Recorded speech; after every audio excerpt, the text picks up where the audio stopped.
Ms. Cole, you're next, and you can begin. Good morning. My name is Chloe Cole, and I am a detransitioner. Another way to put that would be, I used to believe that I was born in the wrong body, and the adults in my life whom I trusted affirmed my belief, and this caused me lifelong, irreversible harm. I speak to you today as a victim of one of the biggest medical scandals in the history of the United States of America. I speak to you in the hope that you will have the courage to bring the scandal to an end and ensure that other vulnerable teenagers, children, and young adults don't go through what I went through. At the age of 12, I began to experience what my medical team would later diagnose as gender dysphoria. I was well into an early puberty, and I was very uncomfortable with the changes that were happening to my body. I was intimidated by male attention, and when I told my parents that I felt like a boy, in retrospect, all I meant was that I hated puberty, that I wanted this newfound sexual attention to go away, that I looked up to my brothers a little bit more than I did to my sisters. I came out as transgender in a letter I sent on the dining room table. My parents were immediately concerned. They felt like they needed to get outside help from medical professionals, but this proved to be a mistake. It immediately set our entire family down a path of ideologically motivated deceit and coercion. The gender specialist I was taken to see told my parents that I needed to be put on puberty blocking drugs right away. They asked my parents a simple question: would you rather have a dead daughter or a living transgender son? The choice was enough for my parents to let their guard down, and in retrospect, I can't blame them. This was the moment that we all became victims of so-called gender-affirming care. I was fast-tracked onto puberty blockers and then testosterone. The resulting menopausal-like hot flashes made focusing on school impossible.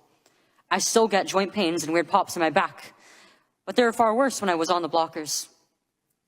A month later, when I was 13, I had my first testosterone injection. It's caused permanent changes to my body.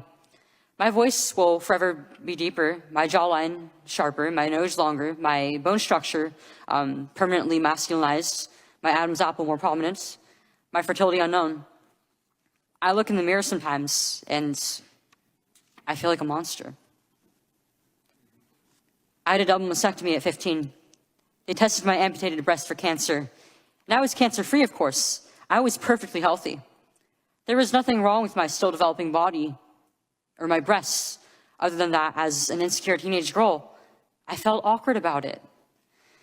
After surgery, my grades in school plummeted. Everything that I went through did nothing to address my underlying mental health issues that I had. And my doctors, with their theories on gender, thought that all my problems would go away as soon as I was surgically transformed into something that vaguely resembled a boy. Their theories were wrong. The drugs and surgeries changed my body, but they did not and could not change the basic reality that I am and forever will be a female. When my specialist first told my parents that they could have a dead daughter or a live transgender son, I wasn't suicidal.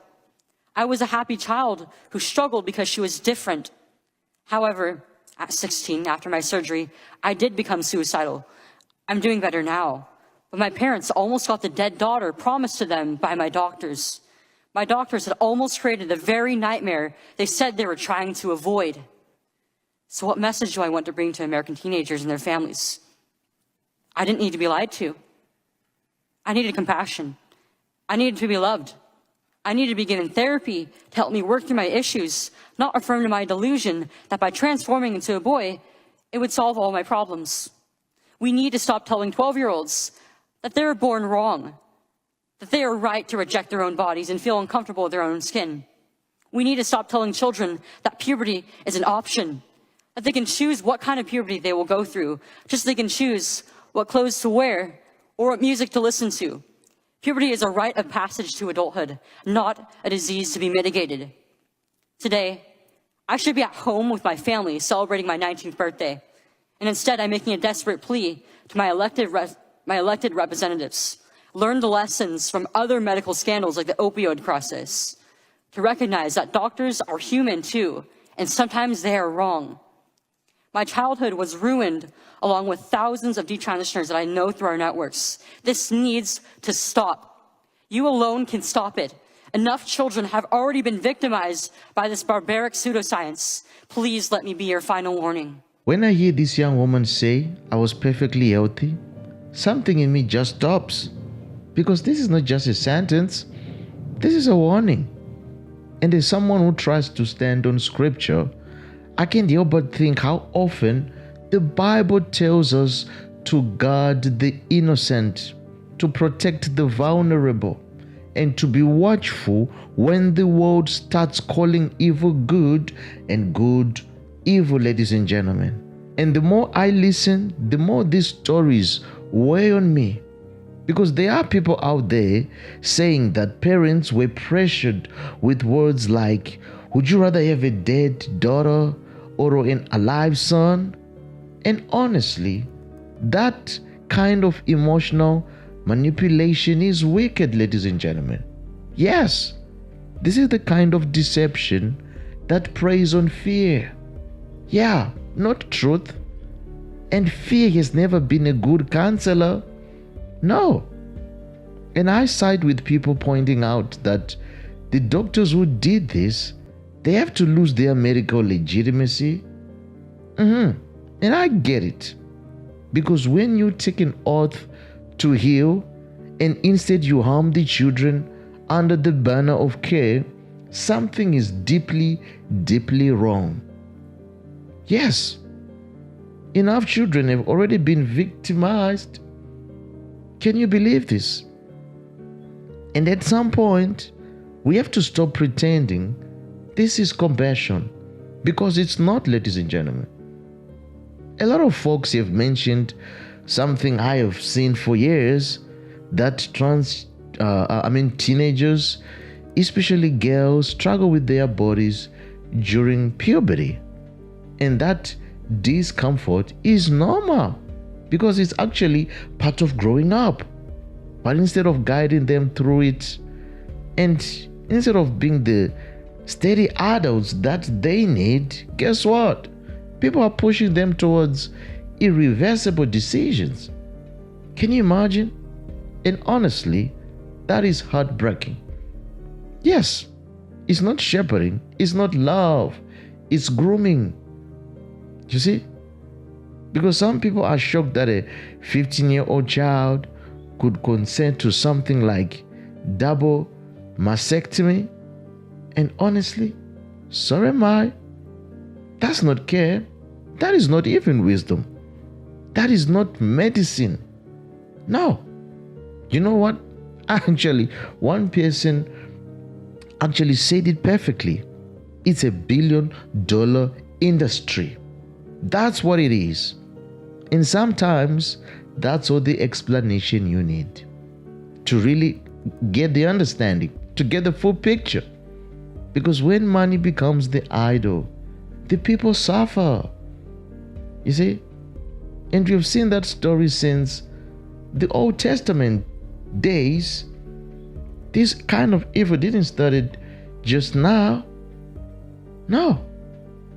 And one of the most powerful testimonies came from a mother who said that her daughter once thought that she was a transgender at 14, you see. And the mother told her lovingly, it's my job to protect you, even from yourself. Yes. And that hit me hard, because that's exactly the kind of responsibility Scripture places on parents to guide their children, even when it may seem or feel uncomfortable. And guess what? Years later, that very same daughter thanked their mother. She did. And that's something beautiful. You see? Yeah, because I heard older women saying that some of them, they used to actually grow up like tomboys, confused or uncomfortable in their bodies. But they are so grateful that there was no one to tell them they were born in the wrong bodies. They're so grateful because they grew up normally. They lived, they learned, matured. You see? And that's the thing. Childhood isn't a diagnosis? No. And puberty isn't a crisis either. It's a season. You see? It's a phase of life. Ladies and gentlemen. And I think what happened to this child is disgusting. It's appalling. It's a horror. And I think that this should be shown basically in every school. Yeah. And that the adults who did this, they should spend the rest of their lives in prison. Because a child's body isn't something you experiment with. You don't do that. No. These doctors aren't doctors. They're just rich professional enablers. That's who they are. And as I look at all this, somebody who's grounded in scripture, I can't ignore what the Bible tells us over and over and over again. Protect the little ones. You see? Expose the deeds done in darkness. Yes, and stand for truth.